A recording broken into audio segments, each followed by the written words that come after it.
Good morning, everybody. Today I'm going to talk about TR398 compliance and what can be done more in the same direction that is originally started by TR398.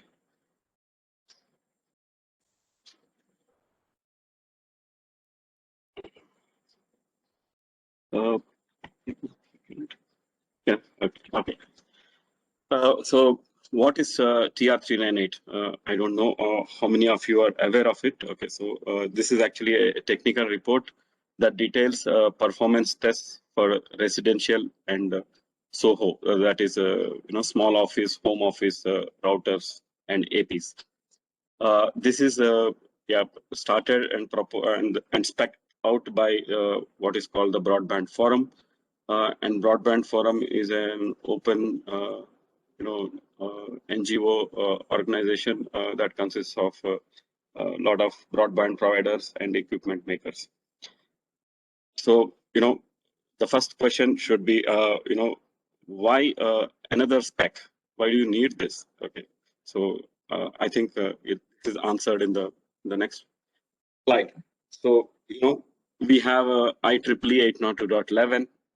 That's the core of what is called the WLAN or Wi-Fi specification, and every equipment would adhere to some or all parts of it. Then we have a Wi-Fi Alliance that is focused on interoperability mainly. There are lots of people making equipment, and we want my client to work with your AP to work with some other client, and so on. So Wi-Fi Alliance is mainly focused on interoperability, and some requirements are also there, which are generated from Wi-Fi Alliance, like I don't know, security and stuff like that. Sometime back, there was also an organization called HGI, which is Home Gateway Initiative. This started in 2006 to standardize residential gateways, but is since closed. Then we also have this Cellular Telecommunication Industry Association that was partnering with the WFA or Wi-Fi Alliance some time back, but let's say the spec was limited to RF capabilities and no metrics really. So there are really no real specifications or standards for measuring performance of residential or what I call as SOHO routers. Today we are all having this conversation over, probably 80% of us are working from home and actually using Wi-Fi. So I think it's all the more important that there is some spec or standard for this, and TR398 is one such thing. In Broadband Forum's own words, they want to focus on what is called carrier grade Wi-Fi. I have been hearing this word for almost 15-20 years now. So they would want to go somewhere towards specifying what is called carrier grade Wi-Fi in an open way. Of course, the test is for the SOHO routers, which are actually the access point devices, and they would want to focus on what is going to be deployed and not exactly what is there in 802.11 spec. I mean, for various reasons, things from spec may or may not be implemented in the field. So, they would want to stick to such things. They originally started with 802.11n and AC specification. It's called issue 1. And now they have come with a issue 2, which also includes 802.11ax stuff. This is actually a first industry agreed absolute performance requirement, and a very detailed and clear pass fail criteria is specified. Just a history of it. It started in 2016 October, and the first issue was approved in February 2019. Issue 2 work started in July the same year and completed just this year, March 2021. Issue 2 is approved, but as I will show you that there are things pending even in issue 2, and there are more things to do in future as usual. Issue 3 work is ongoing. What is in it? So this is summary of what is in TR398. So there are 11 test cases of 6 categories. The categories are RF performance, bandwidth, stability, interference, capacity, and coverage. Each one of them have one or more cases. At some level, I think when I say 11, it sounds a little bit easy, but it has what I would say sub tests for 11N access point, 11 AC access point, and sometimes a mix. And so all this actually add up to a lot more testing than what the number says. It provides a framework. TR398 provides a framework to measure aspects of performance between DUT, which is our SOHO router, and one or more stations, which can be your laptop, your phone, or an IoT device, or any such thing. It also gives a very clear test setup information, equipment configuration requirements, very detailed test procedure, and as I mentioned even earlier, a very clear pass-fail requirements. All this is done under controlled lab conditions, so that it's easy to do. The whole thing, as I was saying before, they wanted it to be realistic and real-world testing. So this they set out with this goal, and to a largest extent, I would say they are kind of following it. So, what kind of setup or equipment information is specified in TR398? So you can use a single chamber, big. When I say big, I mean all the tests require the distance between the client and the AP to be 2 meters or more. So if you have a walk-in chamber, 2 meters is a big thing to maintain. A big RF chamber is a lot of maintenance and probably expensive. So a big chamber you can use if you wish, or you can use multiple chambers and substitute attenuators for distance so that you can complete the test. So they are flexible. They also allow you to use real products. If you wish, you can use real laptops, real phones, and real devices to do the test. Or you can also use dedicated test equipment like the one Alethea Communication makes, which is called SWOT Y Check, or VeriWave that is made by ICSI or stuff like that. It uses external traffic generators and analyzers, and importantly, iPerf3 is the preferred measurement tool for throughput. For a long time, iPerf3 has been used by everybody, but let's say it has not gone into any spec. But now it's part of a spec, and they really specify the iPerf3 command line options to run for each of the test cases. The next thing is that there are no special API needed for DUT control. Mainly, the test procedure is kept as simple as possible so that you don't need extra firmware or software to control the APs that the operators purchase or anybody gets it. Yeah, so this is probably the crux of the whole thing. So there are 11 tests, as I said, and I wouldn't be able to do justice to any one of them due to the time constraint. Each one of them would probably take 5 to 10 minutes for me to go through, but I'll try to quickly summarize with giving you the gist of things and not leaving out anything important. So you have the receiver sensitivity test. Again, this is real world sensitivity. It takes a point at which the client will lose connection with the AP.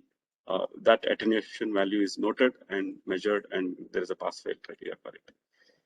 Then there is this maximum connection test. As of today, the highest number of clients, because this is a SOHO or a residential AP, the number of clients supported or tested for is 32 stations. So they specify how it works for 32 stations with some minimum requirements for throughput. There is a maximum throughput test, which is a single client throughput test in UL and DL. Then you have airtime fairness test, that consists of, I think, 3 stations. One is a legacy station, one station is far, one station is at a short distance, and they kind of have metrics to measure the airtime fairness. Also, we have this standard range versus rate test, which everybody has been doing all the time. Nothing new as far as TR398 is concerned.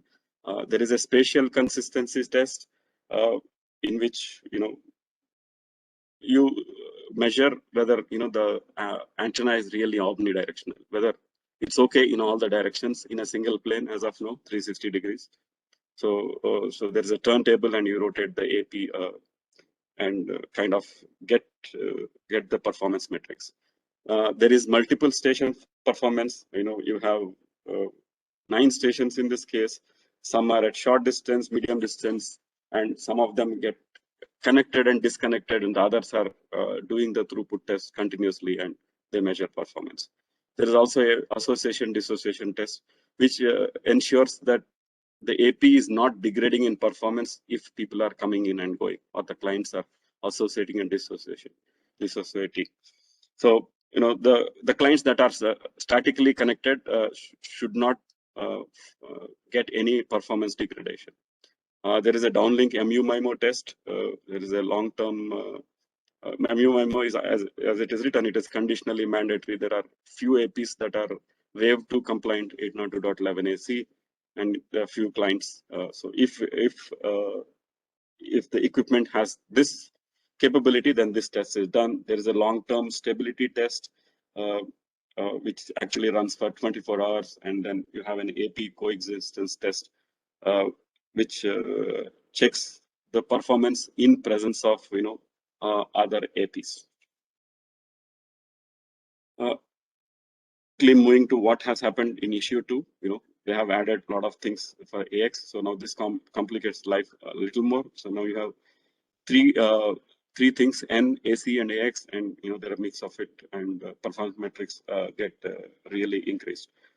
They have added a dual band throughput test. They have added a bidirectional throughput test. They, for the first time, I think, because I don't know the importance of home mesh or easy mesh or whatever, and the kind of equipment that is coming to be used at home. So they have a repeated Wi-Fi performance and basic roaming performance test. Both of them are actually not incompletely specified in issue 2, but people are studying. There is a channel auto selection test and a 802.11 AX peak performance test.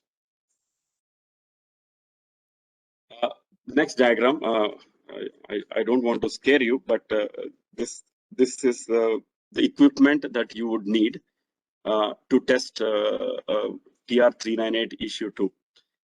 So that it's not all that simple, but I mean, it's not all that complex.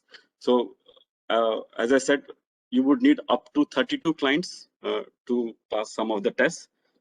Some tests need some 16 clients, some tests need 9 clients, some tests need 1 client, and some tests need some 3 clients like this.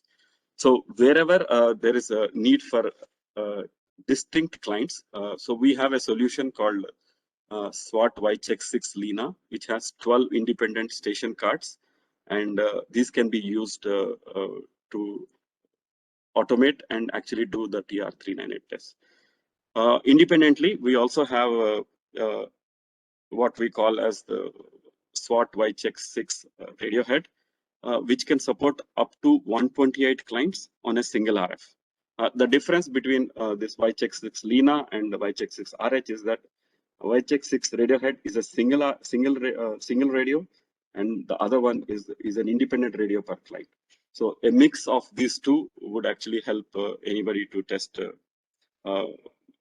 all of this TR398 issue 2 suite comfortably. So you have a traffic generator. We also, other side of the traffic generator where the IPERF3 data should terminate is called an endpoint.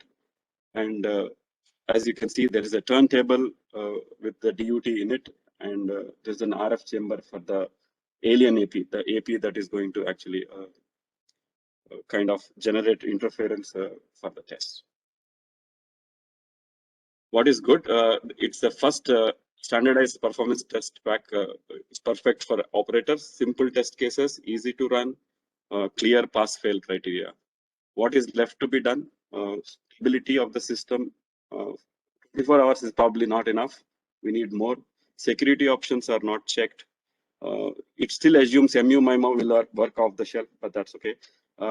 currently it does not cover real world traffic, voice, video, and user behavior. So I have some extra stuff that can probably go into the TR398 spec. Add some performance for chat, voice, video calls, browsing, work from home conference, video streaming, and games, because ultimately this is what is going to happen in real world. So if TR398 wants to be close to the real world, this should be done. So these are the metrics that can help you, measure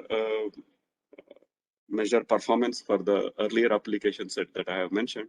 So there is MOS, latency, jitter, page load time, buffering and interruptions for video streaming.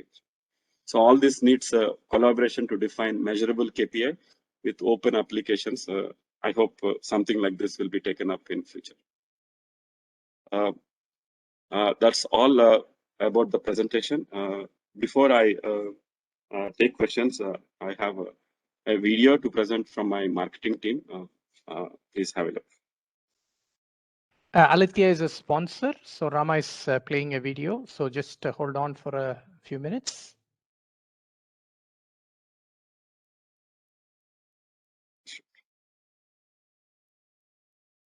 I have a problem. Okay.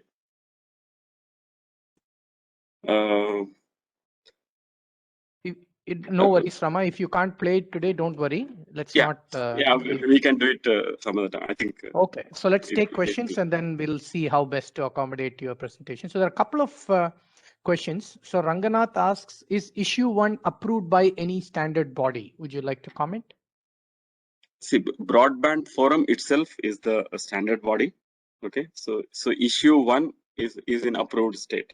Now, the forum itself consists of a few operators, big ones, and also a lot of equipment vendors. So I would say it is approved.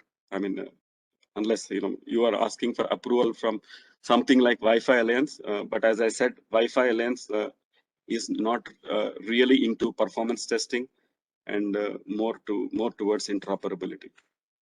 Yeah, that's correct. I will just add a comment, Rama, that yesterday I did listen to the TR398 issue 2 presentation. So they are talking to Wi-Fi Alliance about some collaborative things. So though Wi-Fi Alliance, as Rama said, is mostly into interop, it is currently, BBF, which is doing all this business, but they are talking to WFA and we might see something interesting where they would combine some things. So the next question is from Chetan. Does TR398 deal with the new trend of home routers using meshing with each via pods, example, Plume or Google Wi-Fi, etc.? Yeah, so I think that's a good question. So initially, they were not talking about this home Wi-Fi, home mesh really, but I think as the importance of this is growing, so they actually specified 2 test cases. As I said, one is called a repeater performance test case, and one is a roaming performance case. So this is actually, I would say, technology agnostic. The way the criteria would be specified. Again, as I said, they're still debating the criteria. Does not really assume about what protocol is between the root node and the satellite node. So it should probably work or apply to even Google Mesh or I don't know, Netgear Mesh or whatever. So it's completely agnostic to what actually happens between the access point and, let's say, on the north side of it, which it could have multiple mesh hops before it gets to the endpoint, etc. Is that a correct view? Yes, that's correct. But as I said, even though issue 2 is approved, the criteria is still under debate. But okay, the test procedure is complete and it does not assume anything about the protocol between them. And do you see issue 3 bringing more mesh related tests, slightly more nuanced tests to the table? Do you I see think that? issue 3, they have to first complete these 2 tests, which they have left for whatever reason because of the hurry to approve issue 2. But issue 3, as I understand in the study calls, they are discussing WMM and some kind of 6 gigahertz related editions, and more AX stuff. So WMM testing seem to be coming into it as of today. Okay, thanks. A question from Sheila. In the throughput test performed for 11AX, does it cover all transmission modes like OFDM, OFDMA, MU-MIMO, and possible operating bandwidth of 11AX? Okay, so in issue 2, they don't talk about OFDMA or even actually MU-MIMO. It's pure, non-OFDMA throughput tests that are completely specified. I'm hoping that something like that will come in issue 3, but I do not know. Basically, these guys are, I would say, kind of pushed by what is deployed in real world. So if OFDMA actually comes in real world in a big way in residential SOHO routers, maybe it would come. But as of now, there is no discussion on that. Thank you. Vishwanath has a question about TR181 is already available for Wi-Fi. Why is TR398 defined? Okay, I am not aware of TR181. What is it about? So it'll be difficult for me to answer that. I can check that. But as far as I know, 398 only addresses performance for residential gateways, or so-called CPEs that all these operators put in your house. So I'll be very surprised if 181 is also related to the same equipment and same technology. Thank you. Chetan's follow-up question is, any application performance needs to be taken care on telehealth, example, burst traffic reliability? Is it addressed in TR398 or other performance forums? Okay. So far, no, but it is there is more and more discussion of addressing such things. So in issue 1, the test cases were very straightforward. Okay, in issue 2, they have done some complex stuff with clients coming in, going out, and some clients doing traffic and coming out, and still see the API is performing well. But as I was also telling in my presentation, application performance has to be in everybody's mind. So I'm assuming it would come soon, but as of now, it's not there yet. Vishwanath provides a clarification that TR181 is actually a data model parameter to manage Wi-Fi devices.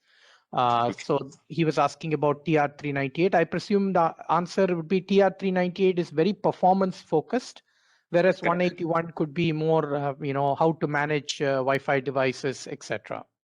Okay, yeah, I think so. Yes. Yeah, just to add to that, Shrikant, I mean, TR181 is similar to the Wi-Fi Alliance data model spec. Okay. And so it basically defines the different parameters which are used to characterize the access points and the clients. Now, it's similar also to some extent to the open config data model. Exactly. So trying to achieve the same objective to standardize the data model to represent basically configuration parameters and state of the Wi-Fi devices. Perfect. Thank you. Thanks. I think Rama, I don't see any other questions. So thanks, Rama, once again.